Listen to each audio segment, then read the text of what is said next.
Damos la más cordial bienvenida a todos y cada uno de ustedes, y me da mucho gusto que podamos reunirnos nuevamente para poder compartir juntos la palabra de Dios. Y hoy deseo continuar compartiendo la segunda parte de la enseñanza que hemos titulado Jesús, el pan de vida, como parte de esos 7 yo soy de Jesús que encontramos en el Evangelio según San Juan, que van acompañados con una metáfora. Y estamos viendo a Jesús como el pan de vida, y para ello les invito que juntos leamos de la Biblia la palabra de Dios en el Evangelio según San Juan, capítulo 6, verso 35, cuando Jesús hace esa afirmación ante la multitud diciendo: yo soy el pan de vida. El que a mí viene nunca tendrá hambre, y el que en mí cree no tendrá sed jamás. Lo leo de nuevo. Jesús les dijo: yo soy el pan de vida. El que a mí viene nunca tendrá hambre, y el que en mí cree no tendrá sed jamás.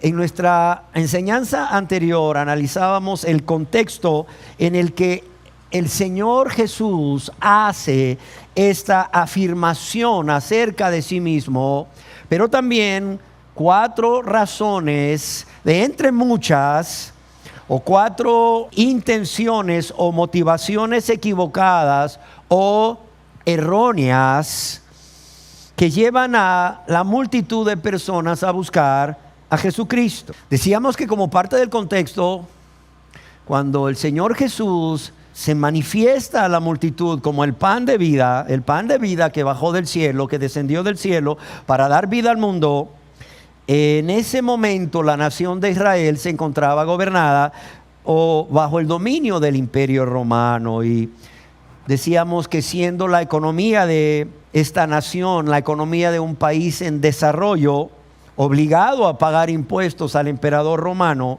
no había prosperidad económica. Al contrario, la mayoría de los habitantes eran pobres y sufrían hambre, ya que para ellos no tener que comer algún día era común en esa época. Y creo que esto lo podemos apreciar en detalles de esa historia real que vemos en el Evangelio según San Juan, capítulo 6, en detalles tales como el que los panes de cebada que el muchacho tenía y que el Señor Jesús partió y multiplicó eran el pan que comúnmente comía la clase social más pobre de Israel. Y también por el hecho que las 12 cestas de mimbre que usaron para colocar lo que sobró de los panes y los peces, después de que el Señor Jesús alimentó una multitud de 5,000 hombres, sin contar mujeres y niños, eran unas cestas de mimbre que utilizaban las personas de más escasos recursos en este país. Y esto nos ayuda a entender el por qué ellos querían hacer rey al Señor, y es porque deseaban que fuese su Mesías rey quien les libertaría del dominio, de la opresión de los romanos. Pero también ellos querían que fuese su Mesías rey que haría grandes señales y prodigios y que les supliría todas sus necesidades materiales, trayendo a la nación, al pueblo de Israel, grandes tiempos de prosperidad económica. Pues como nos dice Alfred Edersheim en su libro La vida y los tiempos de Jesús el Mesías, ellos, los judíos, esperaban que ese reino de Dios no fuese un reino en justicia, en gozo y en paz en el Espíritu Santo, sino un reino en comida y bebida. Un reino de banquetes milagrosos en el desierto, donde las plantas producirían cada día su fruto o en semanas alternas, y los campos producirían sus cosechas en abundancia. Aún las plantas de donde crecía el trigo, o en donde crecía el trigo, pues según ellos, cuando viniese el Mesías, serían tan grandes como las palmeras. Y cada producto de los diferentes climas hallados en Palestina, pues abundarían en esa región en el tiempo del Mesías. Pero además, el contexto de pobreza, de necesidad económica, de necesidad material, nos ayuda a entender por qué estas multitudes al día siguiente fueron en búsqueda del Señor Jesús hasta encontrarle en una sinagoga en la ciudad de Capernaum, al otro lado del mar de Tiberías, donde Jesús había multiplicado los panes y los peces con el propósito de que Jesús nuevamente hiciese otro milagro de multiplicar nuevamente el pan para que ellos pudieran saciarse. El día de hoy, en esta segunda parte de la enseñanza de Jesús, el pan de vida, yo deseo concentrarme en una verdad que encontramos en esa conversación entre Jesús y la multitud, o entre Jesús y las personas de la multitud que habían venido a buscarle. Y esta es el deseo del Señor de producir hambre de Cristo en aquellas personas que estaban más interesadas en saciar su hambre del pan físico. Lo voy a repetir. La verdad que hoy deseo compartir es el deseo del Señor Jesús de producir ¿qué?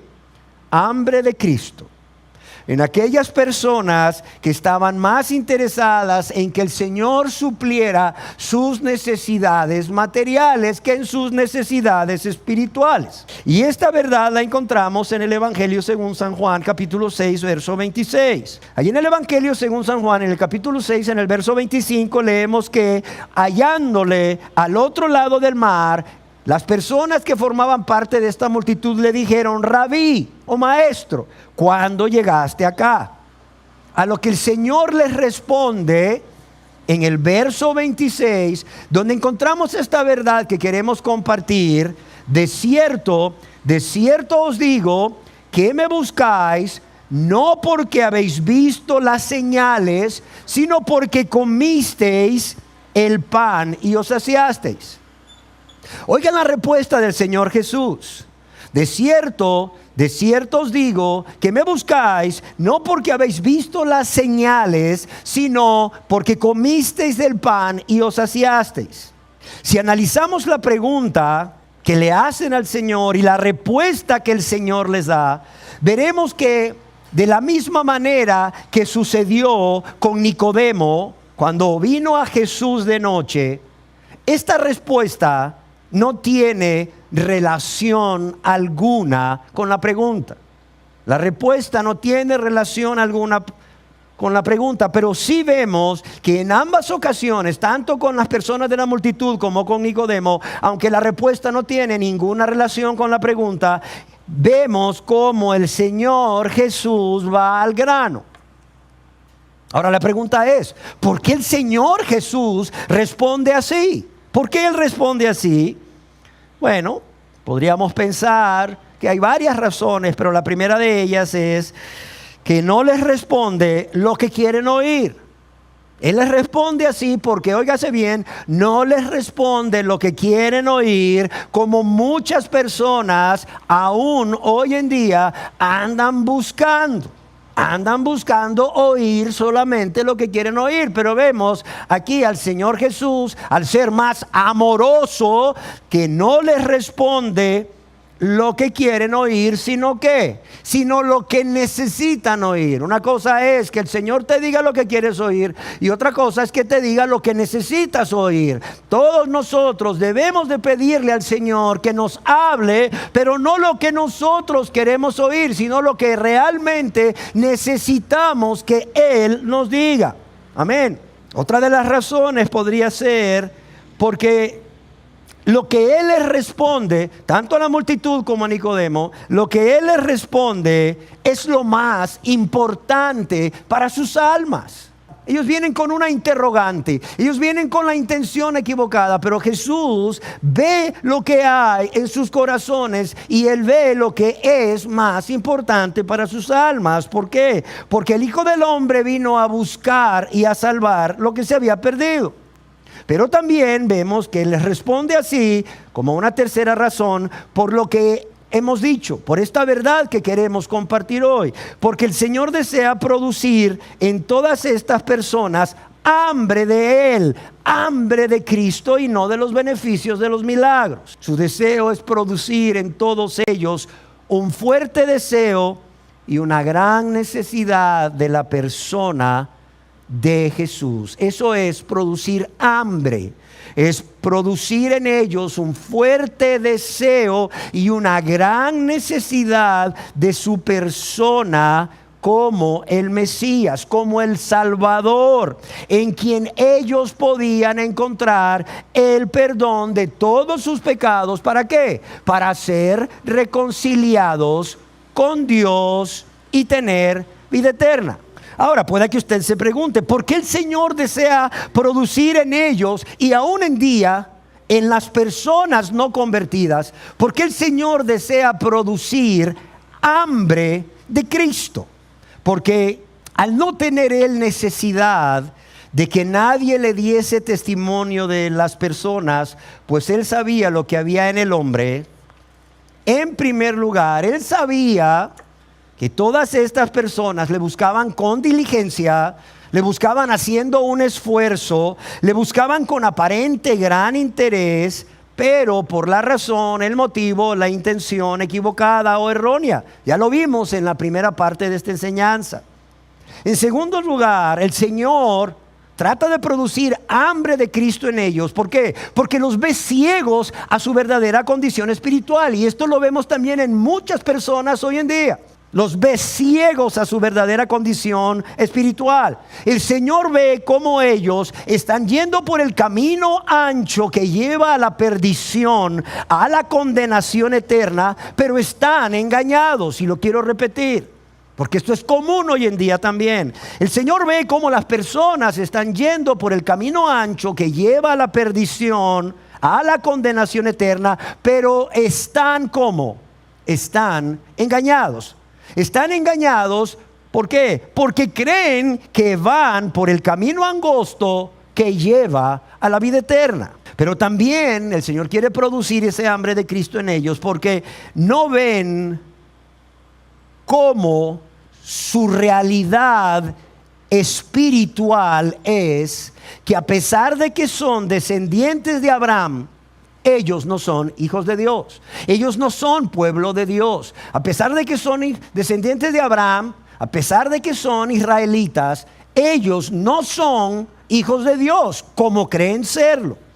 Pero además, el Señor ve cómo ellos no ven que la ira de Dios está continuamente sobre ellos a causa de vivir vidas egoístas, vidas en rebeldía, vidas de práctica de pecado, y tampoco ven que lo único que detiene esta ira o que esta ira caiga sobre de ellos es la misericordia de un Dios paciente.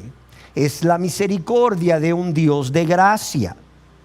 Pero también el Señor no ve en ellos esa urgente necesidad que tienen de huir de la ira venidera a través del perdón de todos sus pecados por medio de la fe en Jesucristo, a quien ellos buscan solo para que les resuelva sus necesidades materiales, pero no su mayor necesidad espiritual, como es la necesidad del perdón de pecados. ¿Sí queda claro? O sea, el Señor está preocupado. Primeramente ve que lo buscan por la razón o el motivo equivocado. Segundo, no ven su verdadera condición espiritual, están ciegos.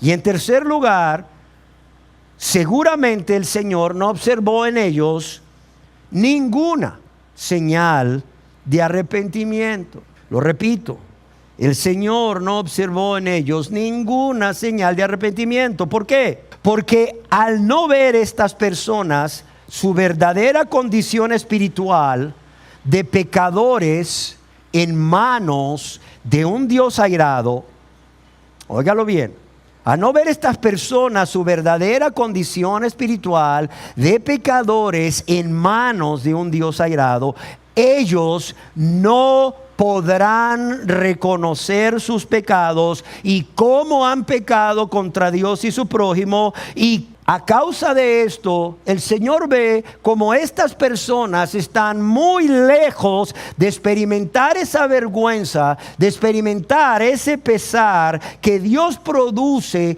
a través de lo que llamamos convicción o convencimiento de pecado por medio de su santa palabra y por medio del Espíritu Santo. Por cierto, esa tristeza que es según Dios y que lleva al pecador contrito y humillado ¿a qué? A renunciar a su vida de maldad, a su vida de pecado, de egoísmo, de rebeldía y de ingratitud. ¿Por qué? Por la gracia de Dios. En cuarto lugar, el Señor desea producir hambre de Él en ellos, porque el Señor no vio esa urgente necesidad en ellos de nacer de nuevo. El Señor no vio en ellos esa urgente necesidad de nacer de nuevo. Vio que tenían una urgente necesidad de ser saciados con el pan físico. Pero no tenían esa urgente necesidad de ¿qué? De nacer de nuevo. En otras palabras, de nacer de arriba. No tenían necesidad o no veían la necesidad, ¿verdad? La urgente necesidad de un cambio de corazón y de una transformación espiritual que Dios produce cuando la persona se convierte a Él. ¿Sí queda claro? Es decir, no vio un cambio de corazón en estas personas, o una necesidad más bien, una necesidad de un cambio de corazón y de una transformación espiritual que solo Dios produce cuando la persona se convierte a Él y es hecho un hijo o una hija de Dios a través de la fe en Jesucristo como su Señor y Salvador. Claro está, habiéndose arrepentido de todos sus pecados. En quinto lugar, el Señor en su omnisciencia, como verdadero Dios que es, vio que estas personas no estaban dispuestas a creer en Él para perdón de todos sus pecados. Y eso es importante. Estaban dispuestas a creer en Él como el Mesías libertador, como el Mesías que proveería o supliría para todas sus necesidades materiales, pero no estaban dispuestos a verlo como el Mesías, Rey y Señor y Salvador de sus vidas, lo cual es muy diferente. Ellos querían un Mesías que los liberara y les diera de comer, que los liberara del imperio, del yugo del imperio romano, pero no un Mesías que fuera su Señor y Salvador. Y eso es muy diferente, es muy diferente. Ellos no estaban dispuestos a creer en el Señor para perdón de todos sus pecados, para ser reconciliados con Dios y para ser discípulos de Jesús. Yo quiero decirles algo, que estas personas, a causa de todo esto que el Señor Jesús ve, y que es la razón por la cual les contesta de esa manera, todo esto pone a cada una de estas personas en una terrible situación.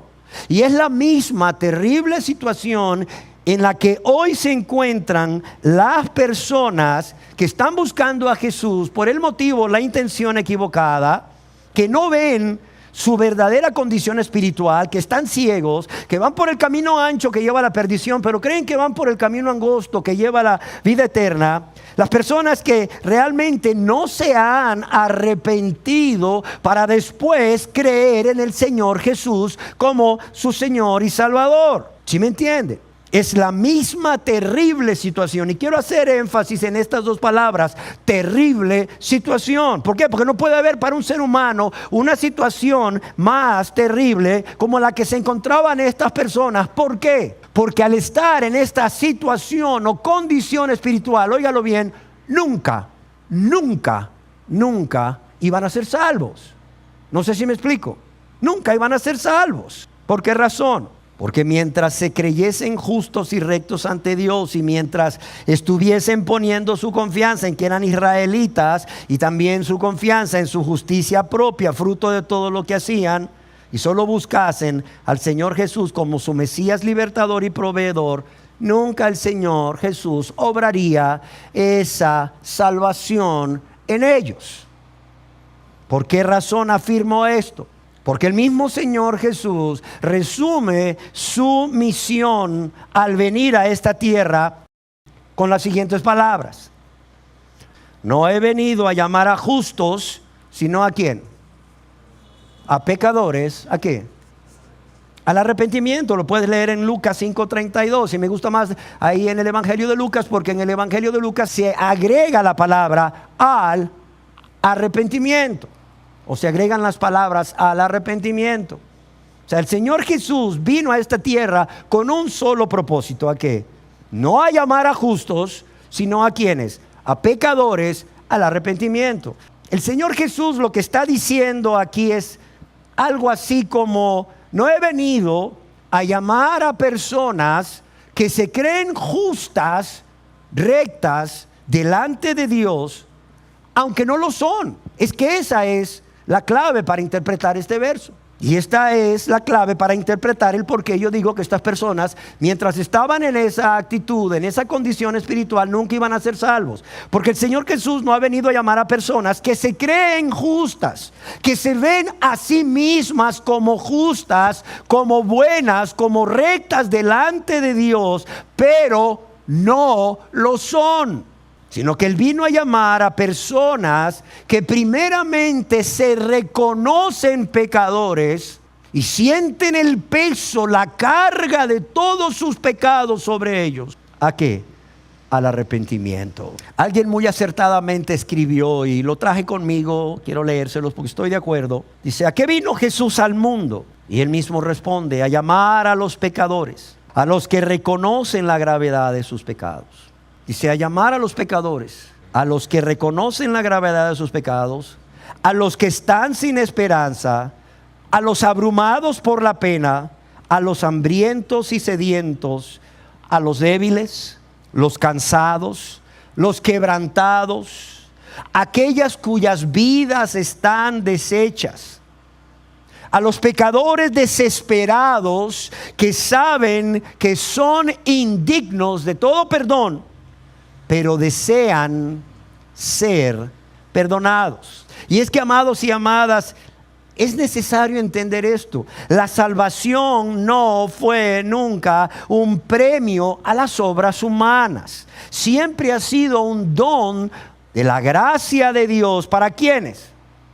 Para pecadores arrepentidos, hecho posible por la obra de Cristo en la cruz y al resucitar. El mismo escritor de quien cité hace un momento una información, escribe: la salvación es para personas que odian el pecado. Quizás usted diga: oiga, pero es que el Señor no vino a morir por todos. Sí, sí vino a morir por todos. Y si vino a morir por todos, todos pueden ser salvos. Claro, claro, si se arrepienten y creen. Pero para arrepentirse hay que estar conscientes de cuál es nuestra verdadera condición espiritual. La persona tiene que estar consciente que es pecadora, cuáles son sus pecados. Y los pecados tienen nombre. Tiene que estar consciente contra quién ha pecado: contra Dios y su prójimo. Tiene que estar consciente por qué ha pecado: porque he sido egoísta, punto. No porque el diablo me empujó, no es por la culpa de otro o de otra. No, porque he sido egoísta, porque solo se ha visto a sí mismo y a sí misma y los deleites temporales que produce el pecado, punto. Porque no ha visto a Dios, no ha considerado a Dios, lo que Dios desea que hagamos o que haga, y tampoco ha considerado lo que Dios siente en su corazón, cómo le duele en su corazón el ver que esta persona de continuamente va al mal. Amén. Yo quiero decirles que la salvación, como bien escribió este autor, es para personas que odian el pecado y desean apartarse de las cosas de esta vida. Es para los individuos que entienden que han vivido en rebeldía. Es para personas que entienden que han vivido en rebeldía contra un Dios santo. Y es para quienes desean arrepentirse y vivir para la gloria de Dios. Ahora usted dirá: la salvación es por obra. No, es por fe. Pero es que cuando tú anhelas algo, no estás obrando, estás deseando, punto, ¿no? Una cosa es que yo anhele comerme una manzana y otra cosa es que vaya y la agarre y me la coma. Dice: la salvación es para personas que odian el pecado. Eso no es obra, es un sentimiento. El aborrecer el pecado es un sentimiento. ¿Por qué? Por lo que el pecado produce a la persona de Dios, cómo ofende a Dios. Pero también por lo que el pecado produce al prójimo, cómo ofende al prójimo y lastima al prójimo.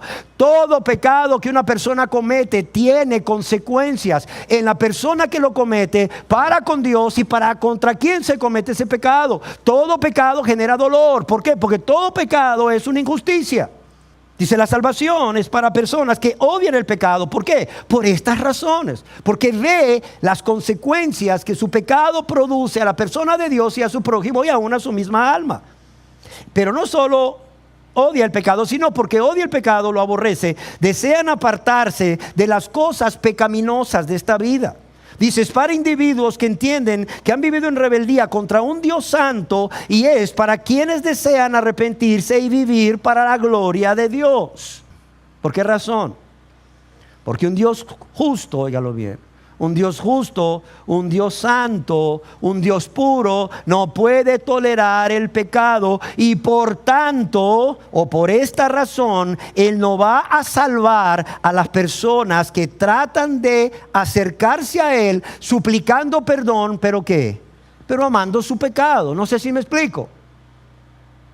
Aquí el problema es que hoy, desde los púlpitos, tristemente lo digo, pero es cierto, desde los púlpitos se ha predicado un Dios diferente al Dios de la Biblia. Se ha predicado un Dios de amor, y vaya si Dios no es un Dios de amor. Claro que es un Dios de amor.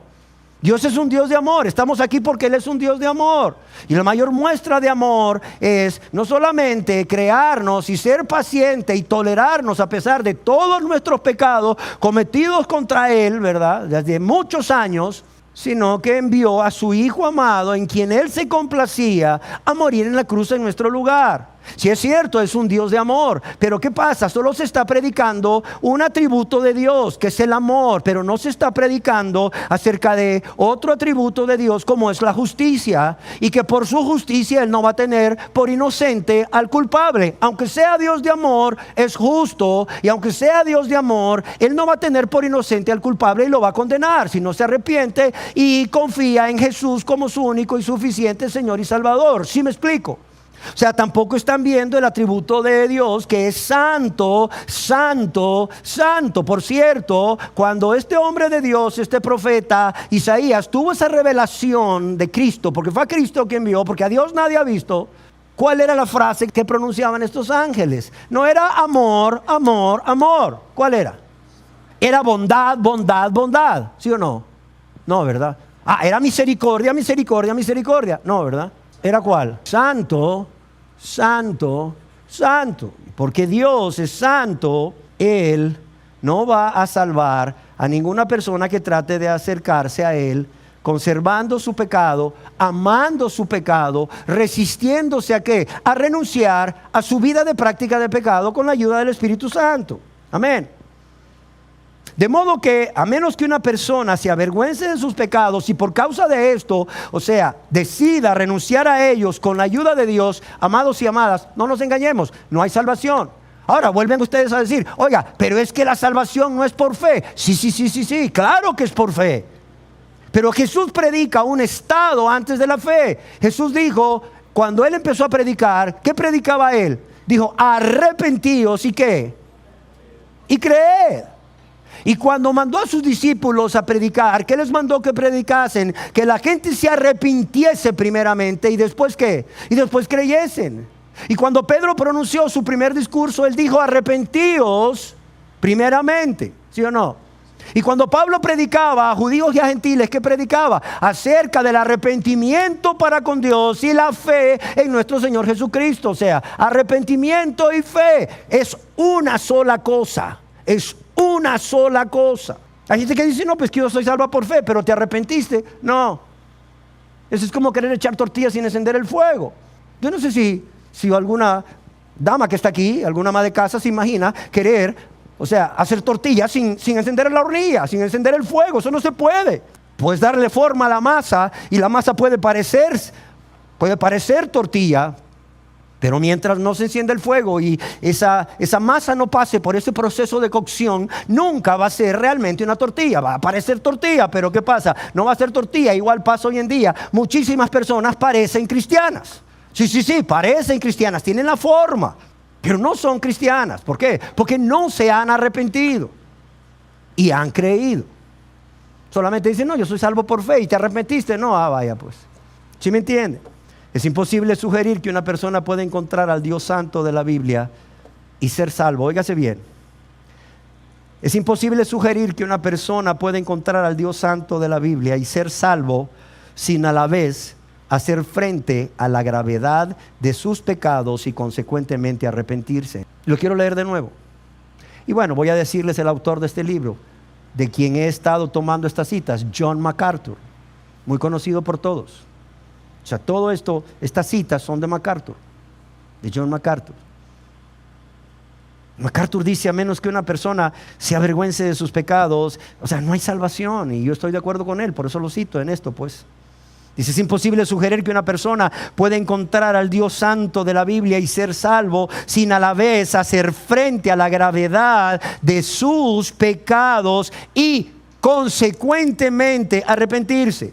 Es muy común que en muchos lugares, después de la asamblea pública de adoración, se ministra a las personas con una música suave y luego se hace un llamado de aceptar a Cristo. Y muchas personas, movidas por sus emociones, lloran y dicen, es que soy una basura, Señor. Señor, soy una basura. Pero Señor, dígnate a verme, Señor. Ay, Señor, soy el primero de los pecadores. Soy la primera de las pecadoras, Señor. Pero ¿qué pasa? No están dispuestos a arrepentirse, porque arrepentirse significa renunciar. Y la gente no quiere renunciar a sus pecados. No sé si me explico. Mira, si ahorita les digo a todos ustedes que no se han convertido, mire, usted pase al frente o ahí en su asiento, solo tiene que levantar la mano y repetir esta oración y decir, Señor, yo creo en ti y te recibo como mi único y suficiente Salvador, sin pronunciar arrepentimiento, como sucede en la mayor parte de las veces en que la gente repite la oración del penitente o del pecador, sin mencionar arrepentimiento. Todos lo harían. El problema es que Jesús no vino a traer como parte de las buenas nuevas del Evangelio que el reino de los cielos se había acercado en la persona del Rey de gloria que es Jesús, pero que había que arrepentirse primeramente y después creer, ¿sí o no? O sea, el problema que tenemos es que fue Jesús el primero que nos trae las buenas nuevas de salvación y nos dice, yo soy el Rey de gloria que bajó del cielo para traer el reino a ustedes, para poner a disposición el reino a ustedes. Ok, ¿quieren este reino? Sí, decía todo el mundo. Me lo quisiera imaginar. Bueno, pues arrepiéntanse. ¿Cómo? Sí, arrepiéntanse. Cambien su manera de pensar y que ese cambio de manera de pensar les lleve a un cambio de manera de vivir, renunciando a esa vida pecaminosa, a esa vida de práctica de pecado, a esa vida de egoísmo, de rebeldía. ¿Para qué? Para entregarse a Dios y vivir para Dios. Renuncien al egoísmo para vivir una vida de entrega a Dios y a su prójimo. Hasta aquí vamos bien. ¿Saben cómo dicen en mi pueblo? Aquí es donde la burra votó a Genaro. Sí, hasta aquí vamos bien, pastor. Hasta aquí vamos bien. Todo me gustaba, pero... No, el problema no es conmigo. Yo no fui el que dije el reino de los cielos se ha acercado, arrepentidos y creed en el Evangelio. Yo no soy el que dije eso. Es el Señor Jesús el que lo dijo y está escrito en su Biblia. Amén. Ahora bien, ¿cómo desea el Señor producir esa hambre de Cristo en las personas? Esa hambre de Él, de su persona. Pues precisamente produciendo esa convicción de pecado en sus vidas. Convenciéndolos de sus pecados. Primero convenciéndolos de que son pecadores a través de convencerles de cuáles son sus pecados. Amén. A través de hacerles ver su maldad. Y aquí vemos que cuando el Señor Jesús trata con esta multitud y aún con Nicodemo, lo que vemos es que Jesús está tratando de señalarle a ellos pecados tales como egoísmo. Me buscáis porque comisteis del pan y os saciasteis. Incredulidad, falta de fe en el Señor Jesús como el Rey, Salvador y Señor que es. Porque no creyeron en Él como su Señor y Salvador para perdón de todos sus pecados. Eso lo vemos en la historia. A diferencia de Nicodemo, que sí lo hizo. ¿Sí me entienden? Pero también otro pecado que el Señor vemos que aquí les muestra, no solamente es egoísmo e incredulidad, es falta de amor a Dios.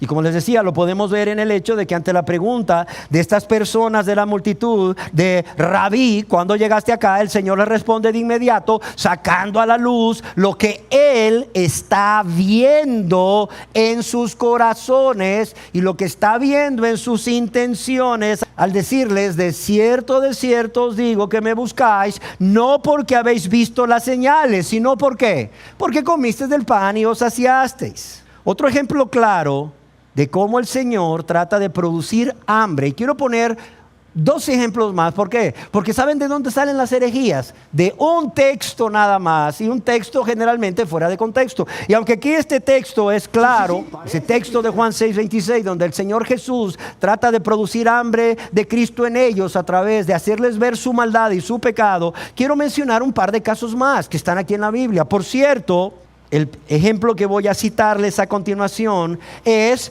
la primer obra de evangelismo personal.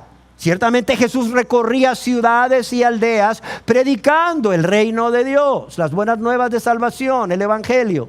Pero la primera obra de evangelismo personal que se registra en los evangelios es con la persona de Nicodemo, y que encontramos en el evangelio según San Juan en el capítulo 3, en el verso 1 al 7, y que quiero que juntos leamos. Dice: había un hombre de los fariseos, un hombre religioso, que se llamaba como Nicodemo. ¿Y quién era este hombre? Dice: un principal entre los judíos, no era cualquier religioso. No era un congregante esporádico de la sinagoga los domingos, alguien que llegaba una vez al mes, ¿verdad? No. Era un principal entre los judíos, un hombre importante, tanto en el aspecto religioso como en el aspecto social. Dice: este vino a Jesús de noche. Mucho se ha dicho de por qué vino de noche, no lo vamos a ver hoy, no es el caso. Dice: este vino a Jesús de noche y le dijo: Rabí, sabemos que has venido de Dios como maestro, porque nadie puede hacer estas señales que tú haces si no está Dios con él. Fíjese lo que este hombre le dice: Rabí, sabemos que has venido de Dios como maestro, porque nadie puede hacer estas señales que tú haces si no está Dios con él. ¿Y qué le responde Jesús? Nada que ver con lo que Nicodemo le está diciendo. Ya lo decíamos al principio, igual que con la multitud. Respondió Jesús y le dijo: de cierto te digo, que el que no naciere de nuevo no puede ver el reino de Dios. Oiga, pero ¿qué tiene que ver con lo que Nicodemo le está diciendo? Volvemos a lo mismo. El Señor sabía lo que Nicodemo necesitaba oír. Y no le dice lo que quiere oír, sino lo que necesita oír, lo que es mejor para el bienestar de su alma. Amén. Y le dice: mira, Nicodemo, veamos el verso 3, por favor. Dice: respondió Jesús y le dijo: de cierto te digo, Nicodemo, ¿verdad? Que el que no naciere de nuevo, es enfático el Señor Jesús, dice, no puede ver el reino de Dios. Y entonces, ¿qué pasó? Veamos el verso 4. Nicodemo le dice: oiga, ¿cómo puede un hombre nacer siendo viejo? ¿Puede acaso entrar por segunda vez en el vientre de su madre y nacer? Respondió Jesús y le dijo: de cierto te digo, el que no naciere del agua y del espíritu no puede entrar en el reino de Dios. Lo que es nacido de la carne, carne es. Lo que es nacido del espíritu, espíritu es. Y aquí viene el verso 7 en el cual quiero centrarme. Lo que Jesús le dice a este hombre, que era un líder espiritual, un maestro de Israel: no te maravilles, porque el hombre estaba maravillado. No te maravilles que te diga: os es necesario nacer de nuevo. O sea, este hombre llega ante Jesús y escucha del Señor Jesús lo que menos, oiga bien, lo que menos esperaba oír. Y esto es lo que menos la gente hoy en día espera oír. Van ante un líder espiritual, este líder espiritual empieza a platicar con ellos, empieza a escucharles, ¿verdad? Casi no sabiendo que todo lo que diga será usado en tu contra. ¿Por qué? Porque lo que la persona está diciendo no es más que sacar lo que hay de la abundancia del corazón, porque de la abundancia del corazón habla la boca. Y cuando un líder espiritual te escucha, está oyendo prácticamente lo que está saliendo de tu corazón por tu boca, y bueno, va a ser usado en tu contra para bien. ¿Por qué? Porque el líder espiritual, a la primera conclusión que va a llegar es si realmente tú has nacido de nuevo o no has nacido de nuevo. No sé si me explico. Si ese líder espiritual es de Dios, no le importa cuántos años tienes de congregarte, cuántos años tienes de haber aceptado a Cristo, cuántos años tienes de ser líder, de tener un ministerio en algún lugar.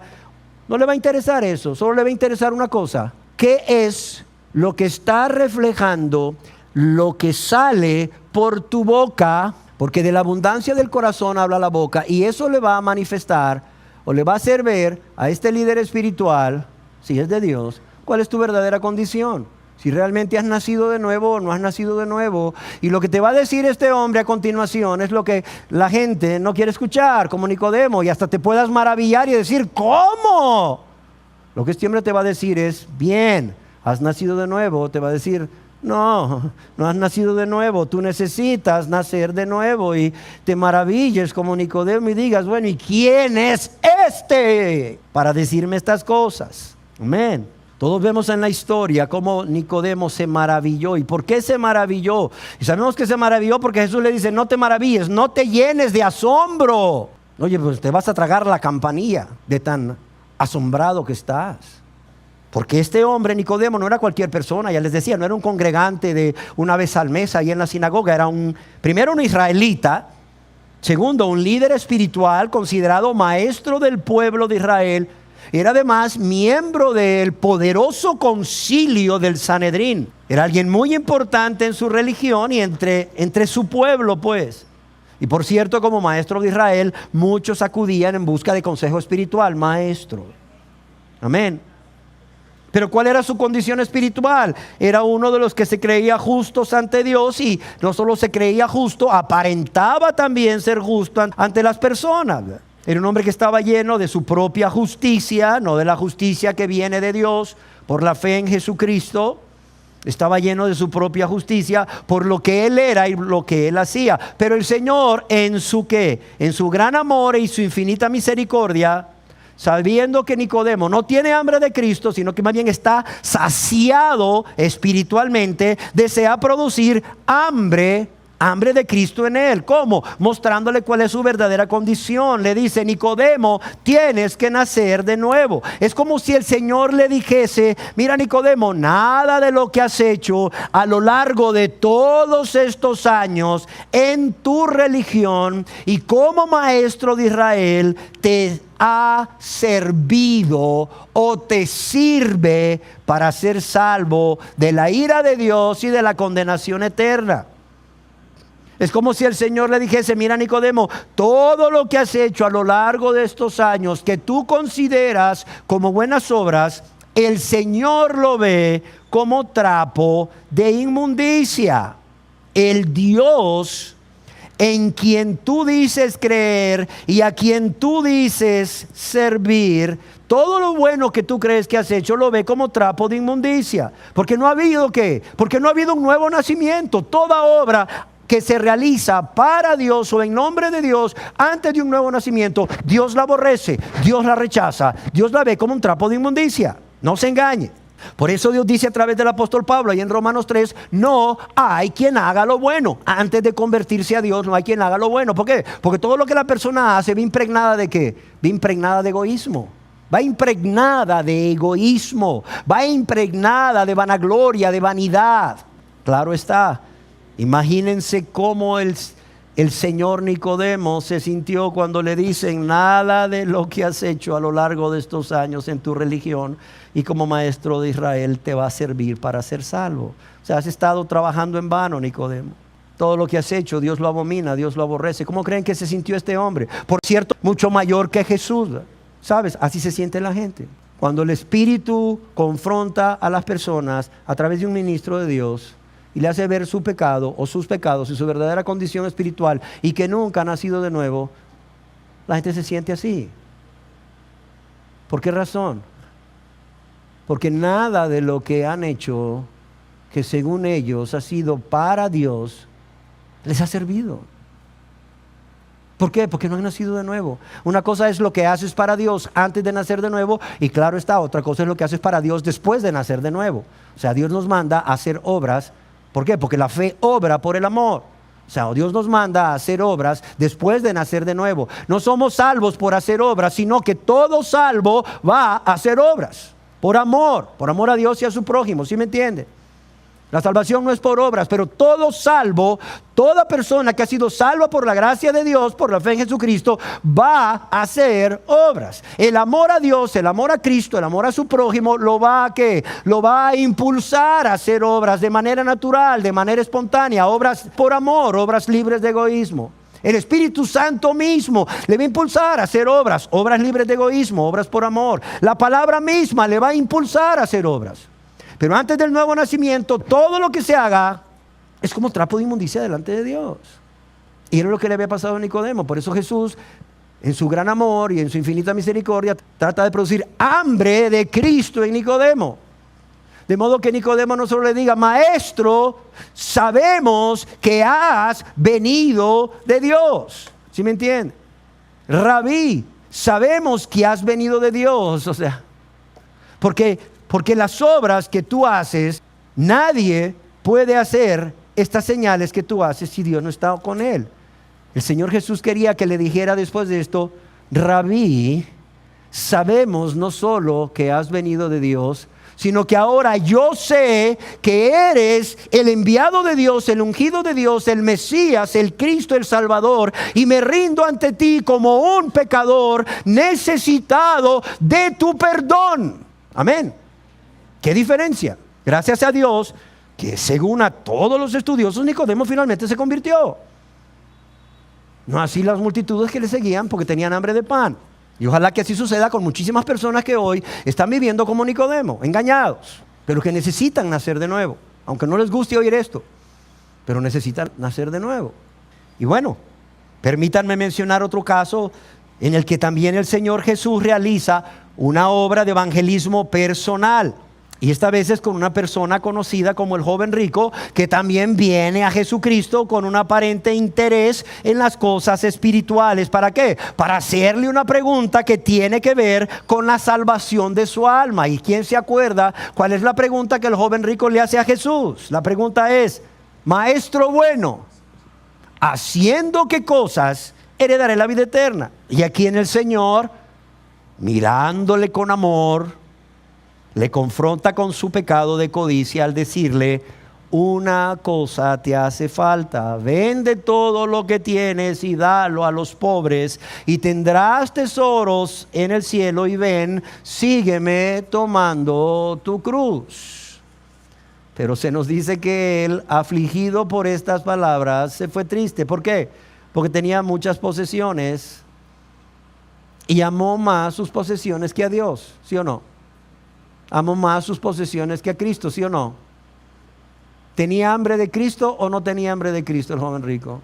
No tenía hambre de Cristo, pero Jesús, cuando ve que se acerca a él, ¿verdad?, con una pregunta que tiene que ver con una necesidad espiritual, Jesús dice: mira, qué bueno que vienes a mí haciéndome esta pregunta acerca de tu salvación. Ok, yo te voy a decir lo que te hace falta. Te hace falta dejar una cosa. Hay un pecado en tu vida que es la codicia por los bienes materiales, que tienes que dejarlo, punto. Y luego tienes que seguirme. Pero este hombre se fue triste.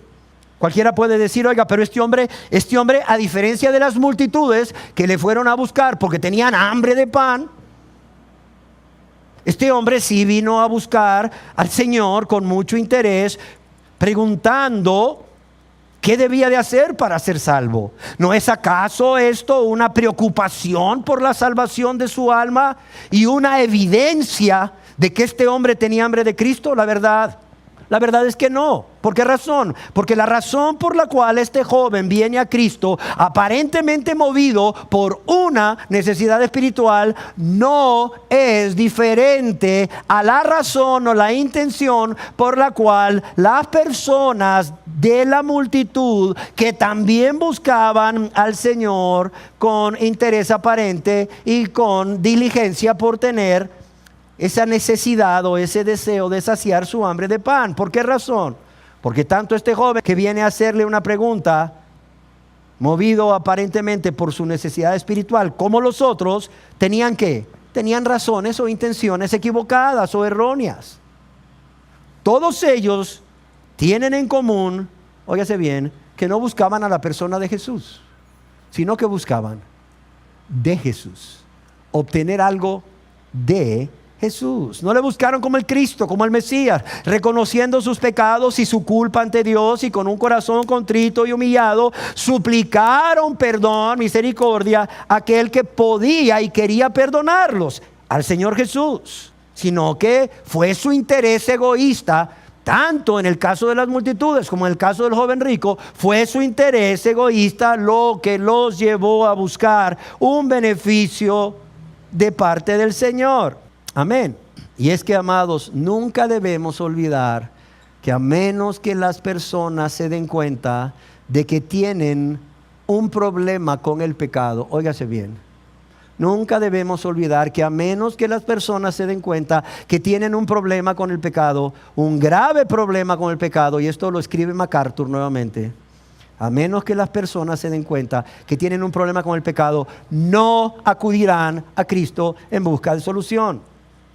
No vienen en busca de vida a menos que sepan que están condenados a muerte. Óigalo bien. No vienen en busca de vida a menos que sepan que están condenados a muerte. No vienen en busca de salvación a menos que se sientan abrumados por la esclavitud del pecado. Y es por ello que el Señor Jesús vino a esta tierra, imagínese, dejó el cielo, dejó la gloria, se hizo un ser humano como nosotros, aunque siempre fue verdadero Dios, siendo verdadero hombre. ¿Para qué? Para mostrarnos primeramente que somos ¿qué? Que somos pecadores. Para hacer trizas, para hacer pedazos nuestra propia justicia. Para enseñarnos que todo aquello en lo que hemos estado confiando, que no es la fe en el Señor Jesús como nuestro único y suficiente Salvador, no sirve para nada. Pero también para descubrir nuestros corazones, toda la maldad que hay en ellos, toda la perversidad que hay en ellos, todo el pecado que hay en nuestro corazón. ¿Para qué? Para que podamos vernos como lo que somos ante Dios, como pecadores necesitados de un Salvador, como pecadores urgentemente necesitados de un Salvador, como pecadores necesitados de tener hambre de Cristo. Amén.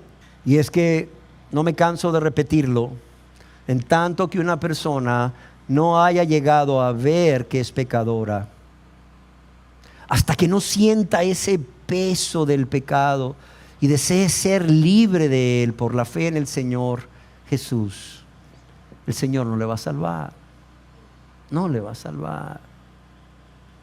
Amén. Nuestro Señor, escribe MacArthur, vino a salvar pecadores, pero no tiene nada que decir a quienes no desean admitir su pecado, excepto la pronunciación de una sentencia condenatoria. Óigase bien. Nuestro Señor vino a salvar pecadores, pero no tiene nada que decir a quienes no desean admitir su pecado, sino o excepto la pronunciación de una sentencia condenatoria. Ahora es triste decirlo, pero es cierto. A pesar de esto, hoy vemos cómo a las personas se les presenta la buena nueva de salvación, estando en ese estado de pecadores que no aborrecen su pecado. Primeramente, ni lo quieren reconocer. Son áreas, son ataduras, son espíritus, pero no son pecados. No quieren ponerle nombre a sus pecados, porque los pecados tienen nombre. No, hermano, que tengo una atadura, hermano. Tengo un espíritu, hermano, de codicia, de adulterio. Hay un área en mi vida que el Señor no ha tratado. ¿Y cuál es esa área? Mire, esa área es la lujuria, la lascivia, la mentira, la amargura. No quiero perdonar. No. Hoy se está presentando las buenas nuevas de salvación al Cristo crucificado, muriendo por los pecadores para darles perdón y vida eterna, cuando estos pecadores ni siquiera quieren reconocer sus pecados como tales.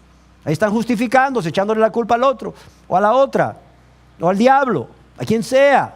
Ahí como Eva, como Adán, la mujer que me diste como esposa, Señor, la mujer que me diste como esposa. Y luego Eva dijo, bueno, ¿a quién le echó la culpa? Ya Adán me lo echó a mí, yo no se la puedo echar a Adán. Aquí está el diablo, la serpiente. Y Eva dice, la serpiente, Señor. Sí, la serpiente me engañó y comí. Primero, no quieren reconocer sus pecados. Segundo, no quieren reconocer su culpa. Tratan de culpar a todo el mundo. No, a estas personas, oiga bien, el Señor no va a salvar, punto. Personas que no reconocen sus pecados ni su culpa y que no aborrecen el pecado, tristemente, porque no están dispuestos a renunciar en su vida a los deleites temporales que esto les produce, el Señor no los va a salvar. En el libro Tenemos hambre de Cristo, de este hombre de Dios que ya falleció, David Wilkerson, dice lo siguiente al respecto. Dice, mucho de lo que hoy en día se oye en los púlpitos es comida agradable y rica, o sea, fácil y rica de digerir. Dice, los sermones hasta son simpáticos. Las anécdotas bien narradas, las aplicaciones son fáciles y prácticas. y nada de lo que se dice en los sermones ofende jamás a nadie.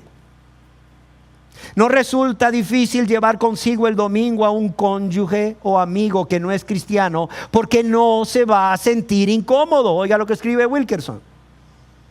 Nadie lo confrontará acerca del pecado. No habrá carbones ardientes del altar de Dios que le quemen la conciencia, ni flechas llameantes de convicción procedentes del púlpito que lo señalen,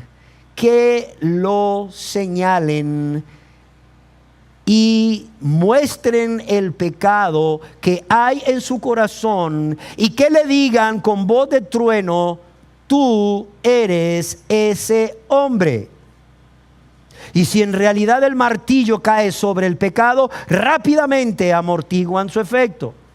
Y escribe Wilkerson: es asombroso, por cierto, que el lugar más cómodo y tranquilizador de la conciencia para esconderse de los ojos como llama de fuego de un Dios santo sea dentro de una iglesia muerta. ¡Qué increíble!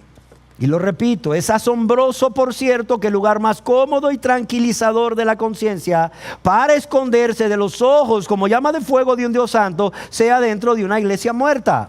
Te dirá: pastor, ¿pero cómo está diciendo eso? Porque es la realidad, es la realidad. Lo que Wilkerson escribió es cierto, es una triste realidad, pero es una realidad. Yo quiero finalizar esta enseñanza de hoy sin decir que esta hambre de Cristo no solo debe de estar en las personas no convertidas. Esta hambre de Cristo no solo debe estar en las personas no convertidas para venir y postrarse a los pies de su Señor y Salvador, suplicando misericordia, para suplicar el perdón de todos sus pecados, sino que esta hambre de Cristo debe continuar en la persona que ha sido salva por la gracia de Dios, por la fe en el Señor Jesucristo. Amén. Esa hambre de Cristo no se acaba cuando Cristo te perdona. Al contrario, debe continuar. Es más, yo me atrevo a decir, sin temor a equivocarme, que una señal de una persona que verdaderamente ha sido salva por la gracia de Dios, una persona que verdaderamente ha nacido de nuevo, es que esa hambre de Cristo no se acaba en el momento que es perdonada, sino que esa hambre de Cristo continúa cada día. Y aunque el Señor viene y te sacia de esa hambre cada día, esa hambre se vuelve cada vez mayor mientras pasa el tiempo. Amén. ¿Por qué razón? Porque lo que comemos, o lo que comimos más bien, lo que comimos ayer de Cristo para saciar esa hambre de Cristo que teníamos ayer, no va a satisfacer nuestra necesidad hoy. Por eso debemos de venir a Cristo cada día, y también porque nuestra necesidad, lo natural es que crezca cada día más. Hay un canto que me encanta que dice: me enamoro de Él, me enamoro de Él. Ustedes lo han oído, que dice: cada día que más y más me enamoro de Él, me enamoro de Él cada día más y más, me enamoro de Él cada día más y más. Es tan dulce para mí, yo le amo a Él. Oh, qué gran amor entre Jesús y yo. Me enamoro de Él cada día más y más. ¿Sabe qué está diciendo la letra de este canto? Cada día yo tengo más hambre de Cristo. Porque es lo natural en un cristiano verdadero. Si tú me preguntas si un cristiano puede perseverar hasta el fin, mi respuesta es sí. Por eso estoy aquí. Porque Dios ha provisto muchos medios de gracia para que podamos llegar hasta el fin. Pero ¿sabes cuál es uno de los medios de gracia que ayuda al cristiano a perseverar hasta el fin, a llegar hasta el fin? Esto: el enamorarse cada día más de Él. El tener cada día más y más hambre de Cristo. Amén. ¿Y cómo se manifiesta esa hambre de Cristo en todo cristiano, toda cristiana? Bueno, esa hambre de Cristo se manifiesta por ese fuerte deseo de estar en su presencia cada día. Y ese fuerte deseo, ese fuerte anhelo, ese deleite, ese gozarse, ese disfrutar de estar en su presencia cada día, le va a llevar a ¿qué? A organizarse cada día, a renunciar a los afanes y a las distracciones que este mundo le ofrece. ¿Para qué? Para poder estar en esa comunión íntima con Jesús. ¿A través de qué? De esa relación personal de amistad con Él. A través de la oración, a través de la lectura, la meditación y el estudio de la palabra de Dios. Amén. Y de esa manera la persona, al alimentarse del pan de vida, del pan vivo que descendió del cielo, va a tener como fruto ¿qué? Una vida abundante que el Señor ofrece y la fortaleza necesaria para perseverar todos los días hasta el fin, hasta que nos muramos o Cristo venga, lo que suceda primero. Y es que, amados, el pan de Dios, cuando se come todos los días, va a producir en la vida de todo cristiano una calidad de vida que Jesús mismo disfrutó. Oiga lo que le estoy diciendo. Jesús, cuando estaba en esta tierra como verdadero hombre, ¿tenía comunión íntima diaria con su Padre, sí o no? Claro que la tenía. ¿De dónde venía esa vida abundante? Esa vida abundante en el Señor Jesús. Esa vida abundante que le hacía aún sobreponerse a todo tipo de tentaciones, porque Él fue tentado en todo, a nuestra semejanza, pero sin pecado. De esa vida que Él obtenía, o esa vida abundante, Él la obtenía del Padre a través de esa comunión íntima con Él, a través de la oración y pues de la meditación de las Escrituras, o de traer a su mente las Escrituras, ¿sí o no? El pan de Dios, óigase bien, cuando se come todos los días, va a producir en el cristiano, en todo cristiano, sin excepción, una calidad de vida que Jesús mismo disfrutó. Amén. ¿Por qué? Porque así como Cristo disfrutaba de una vida que brotaba directamente de su Padre Celestial, también la vida que el cristiano disfruta es una vida que brota ¿de quién? De un ser divino, en este caso ¿quién? El Señor Jesús. Amén. De modo que aquí en Juan 6:57 el Señor Jesús dice: como yo vivo por el Padre, asimismo el que me come, Él también vivirá por mí.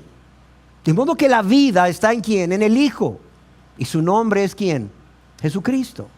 ¿Cuál es su nombre? Jesucristo. Amén. Ahora yo quiero decirles que cuanto más una persona se aleje de Cristo, la fuente de toda vida, cuanto más una persona se aleje de Cristo, quien es la fuente de toda vida, más y más se adueñará de esta persona la muerte espiritual. Amén. Amados y amadas, Jesús tenía una comunión tan íntima con el Padre y estaba tan entregado a hacer solamente la voluntad del Padre, de modo que las palabras del Padre eran su comida y bebida cada día. Y de igual manera debemos hacer nosotros. Amén. Jesús se sustentaba cuando estuvo en esta tierra cada día, escuchando y viendo, meditando lo que el Padre deseaba que Él hiciese. ¿Para qué? Para ponerlo por obra. ¿Qué no dijo Él? Mi comida es hacer la voluntad de mi Padre que me envió. Bueno, yo quiero invitarles a que aprendamos del Señor Jesús. Yo quiero invitarles a que aprendamos del Señor Jesús, que aprendamos cuál era el secreto de su fortaleza para vivir una vida victoriosa cada día en esta tierra, a pesar de las tentaciones, a pesar de las tribulaciones, a pesar de las pruebas. Amén. De modo que así como Cristo vivía por el Padre, nosotros también debemos recibir nuestra vida alimentándonos de Cristo. Es por ello que me preocupa que personas no convertidas no tengan hambre de Cristo. Pero me preocupa aún más el que personas que dicen ser cristianas, hijos e hijas de Dios, no tengan hambre de Cristo, no anhelen ese tiempo para estar en su presencia y por tanto no se organizan ni son disciplinados para tener ese tiempo a solas con Dios, con Jesucristo cada día, para adorarle, para darle gracias, para orar delante de su presencia, hablar con Él, pero también para que Él nos hable a través de la lectura y la meditación de la palabra de Dios. Para que el Señor nos nutra y nos edifique espiritualmente y fortalezca espiritualmente. ¿Por qué me preocupa que personas que dicen ser cristianas no tengan este hambre de Cristo y no estén haciendo todo esto cada día para estar con Cristo? Porque eso nos habla de cómo está su primer amor. Eso nos habla de una pérdida del primer amor y lo que aquí sucede es, la raíz de todo esto es que ya no están amando al Señor Jesús con el amor con que debían amarle, por cuanto Él debe ser la persona más importante de sus vidas. Porque Él debe ser la persona que debe ocupar el primer lugar en sus vidas, o bien con ese amor apasionado, con ese amor supremo sobre toda persona y cosa, con que le amaban al principio, al inicio, cuando se convirtieron a Él. Con ese amor que impulsa a todo cristiano verdadero a ya no vivir para él o para ella, ni para las cosas de este mundo, ni mucho menos para el pecado, ni para los afanes, sino ¿para quién? Para Jesucristo y para alimentarse de Él cada día. Y yo quiero finalizar con una pregunta. Yo quiero que sean honestos con ustedes mismos. ¿Ustedes tienen hambre de Cristo o hambre de pan? Óigalo bien. ¿Ustedes tienen hambre de Cristo o hambre de pan? Cerremos nuestros ojos. Señor, yo quiero darte gracias por tu palabra, Señor. Yo quiero darte gracias por ser nuestro pan de vida, el pan vivo que descendió del cielo para dar vida al mundo. Señor, yo te ruego que vengas a poner hambre de ti a los que solo tienen hambre de pan. ¿Para qué? Para que puedan ser salvos por la fe que es en ti. Pero yo también quiero rogarte por aquellos que ya han sido salvos o salvados, para aquellos y aquellas que han sido redimidos, justificados por Dios, por la fe en Jesucristo, para que su hambre de Cristo sea mayor cada día y para que no se resistan a esa atracción del Señor Jesús, para que vengan a Él cada día, para estar con Él, para deleitarse en su presencia y para alimentarse de Él y solo de Él a través de la oración, a través de la lectura de su palabra y de la meditación de ella, a través de meditar en el carácter de Cristo y sus atributos. ¿Para qué, Señor? Para que siempre estén como un pámpano unido a la vid. Para que esa hambre los mantenga unidos a Cristo continuamente. Y no solo para perseverar hasta el fin y tener vida eterna, sino para dar fruto y fruto en abundancia, Señor. Un fruto que permanezca para la honra y gloria de Dios. Para la honra y gloria tuya. Y yo ruego todo esto a ti, mi Dios, en el nombre de tu Hijo amado Jesús, para que sea hecho. Para que sea hecho. Amén.